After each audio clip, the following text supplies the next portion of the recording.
running tier 4 cavalry in open field, you're basically feeding the enemy with the merits. Here is the brutal truth about cavalry in Cav of Dragons. Now, there is a reason that, if you watch my previous videos, you're going to know that I decided maybe I'm going to go with the cavalry. They have some good stuffs going on for them, like the rush, they get boosted. You have this rush. In this rush, you have a reduction, like 80% less damage. All these stuffs, you see the videos how the alliances are getting together, tons of cavalry going left and right, but this is a tier 5 cavalry. Now I'm going to explain the difference, but the difference is obvious. Now if you check it out, the stats, you're going to see that the kings is having like 330 physical attack. Here we are talking about 100 and something more physical attack. Now what is the difference? And the difference is, if you're running with the tier 4, there is a pretty decent chance, if you're facing in the KVK like this, where there is very strong players, you end up get brutally just destroyed, just destroyed. All of your cavalry legions get destroyed if they are tier 4, and boy oh boy, people are going to chase you if they see the cavalry is tier 4. Still, it's little hard to actually predict which cavalry is tier 4 or tier 5 if you don't zoom a little and see that those cavalry is actually yellow and the other one is not actually yellow. You're going to see that there is some difference. This one is a blue one, this one is a yellow. But what is the main issue with the cavalry that's a tier 4? Obviously, it's going to be the healing. Now, you can have some good heroes. Obviously, you can have, for example, the tier list for the cavalry is starting with the Emrys, going to the Urak, also some of the new heroes presented in Cav Dragons like Nea. We also have Lisha, and I mean, there is a cavalry legions. People start building some cavalry legions, but if you like me, I'm going to share with you my legions. And as you can see, the things are getting brutal, I have like 1.6k cavalry tier 5. Rest is like cavalry 1 million tier 4 and 1 million swordsmen. Now, there is a reason why I keep my swordsman tier 4, and the main reason is just it's way more easy to be healed. But lately I get to the strategy where if I use tier 2 infantry, I'm going to just perform better with these frost rings, with this blink charge, with this taunt from Spiritborn Torque, with my Goresh. All these things, I'm changing my strategy. So most likely this swordsman and this cavalry is going to go to tier 5. But so far I didn't actually use them that much. I make couple tests. I go on the battlefield with my cavalry legions. I actually have like 2. Now the 2 legions I actually have is, since I don't invest in cavalry. I'm honest, I don't invest in cavalry. The main reason is they're squishy. Obviously my tier 4 cavalry is squishy, and this is why the main reason I'm making this video. Just the cavalry tier 4 is squishy. Now if it's like tier 4 in season 1 week 2, obviously this thing is not going to be squishy, and people is going to think that they're made by iron or stone or whatever. But I try and I make some experiments running my Bakshi. Where is my Bakshi? Bakshi is like 5'3", 5'4". It's not fully awakened. Boy, after 2 years, we're still not having fully awakened hero from the goat's chest. I think that the game should increase the drop chance of these things, because it's a shame, like 2 years and still no awakened hero. Even though if you don't use it, 2 years is a decent amount of time. And I have Emrys. Now this is one of the legions that I'm running. I slowly start using one of the new cavalry heroes. This is not actually Alistar, the fisherman. This is the fisherman. For me, it's looking like a fisherman. Look at this thing. This, like, when the fish come in, they like, and they hit the fish. But anyways, it's not exactly the fish. This is Murdoch. Now I use Murdoch with Urak. I start investing in this combo, Urak with Murdoch. Obviously there's going to be some synchronize of the marches, but I test with my tier 4 cavalry.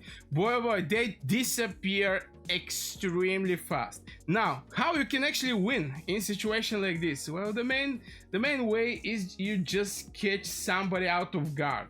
Now, if you're running like let's say like five cavalry legions, and you face like five mage legions that is going on the battlefield, you're like, oh my god, I finally catch him. And at the same time, this 5 legion of mages is going to just destroy your legion. Now you can strike. This is going to trigger all of your spells, because obviously the cavalry is having this spell. For the people who don't know, because I get a question, I'm assuming something the people know, and at the same time I get questions for something that I already assume people are knowing, so I'm trying to be more in detail. And this is the Undying Russian. This is 1000 rage when they basically touch the target. So the moment they touch mages or marksmen, they're going to trigger immediately. Now some people are jumping on them, and at the same time, when you trigger this, something important for the cavalry is having a crazy rage regeneration. I mean, what I mean by that is even Bakshi is having rage regeneration with his final spell, where you have a percentage chance to get increased rage accumulation speed. We have Emrys that is going to also give you rage accumulation speed, a rage accumulation bonus. We also have the 2 new heroes that is having rage accumulation speed here, giving you extra rage like 40 if his awakening is 50. You know, cavalry is built somehow to actually have so much rage to fire up way more faster. And at the same time, they have artifacts with the lowest. Maybe the infantry is having the lowest. Rage. This is the artifacts. Now, if I check it out, some cavalry artifact, maybe King's Blade is like 600 rage. You know, 600 rage, and this thing is hitting like a truck. No joke, the Royal Punishment is hitting like a truck. I know it from the season 1. I get multiple times hit by this thing. The only big pink numbers that you see on the battlefield before you go home. We have something that is going to increase your march speed. This is more like synchronization, but still. Sword 1 Blade, also 600 rage. In the same time, Spirit Bone Torque is maybe the infantry artifact is maybe one idea way more faster to be triggered, and I really like this thing because 400 rage is just going to catch all the cavalry if I have an infantry in my mage bow and some majority of the cavalry jump on us. Now some other this is, for example, Spring of Silence, also 400. So the cavalry is not having the artifacts that is hitting the most faster, but in the same time they're hitting extremely hard. But if you're tier 4, you're not going to do some damage. Now obviously the people is going to say, but what I can do, because I'm tier 4 and I'm not quite sure what to answer to this thing, because, you know, tier 4 mages is the same thing, tier 4 marksmen is the same thing, tier 4 infantry is the same thing. The only bonus for tier 4 mages and marksmen is they get advantage of hitting from the distance. Now some people is going to say, oh, marksmen is having this thing.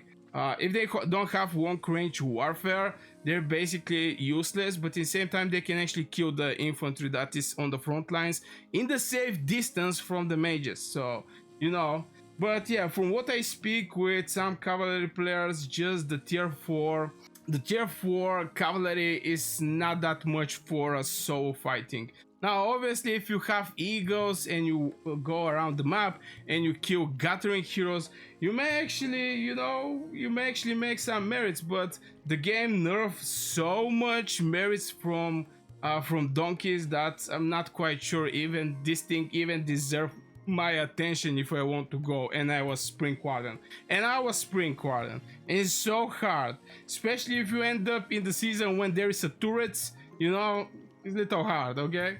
So yeah, I just wanted to make this video sharing my opinions over tier 4 cavalry, and because I try to play with them, I have like 1 million Obviously in the big fight you don't save any troop. It's like I have cavalry, I don't touch it. Nah, there is nothing like this. You for your hospital, you for your hospital. And I try to play with tier 4, but I see how squishy they are, and at the same time I see some people. Obviously there's going to be difference in the heroes, there's going to be difference in the artifacts, there's going to be difference in the tier, and tier 5 cavalry is just way better from point of performing on the battlefield. So yeah, let me know in your comments, in the comments below, what you think. Are you tier 4 cavalry? Have you faced tier 4 cavalry? How do things go? Basically everything you want to share over this video topic. So far, make sure you hit one like if you enjoyed the video, subscribe for more Cav Dragons content,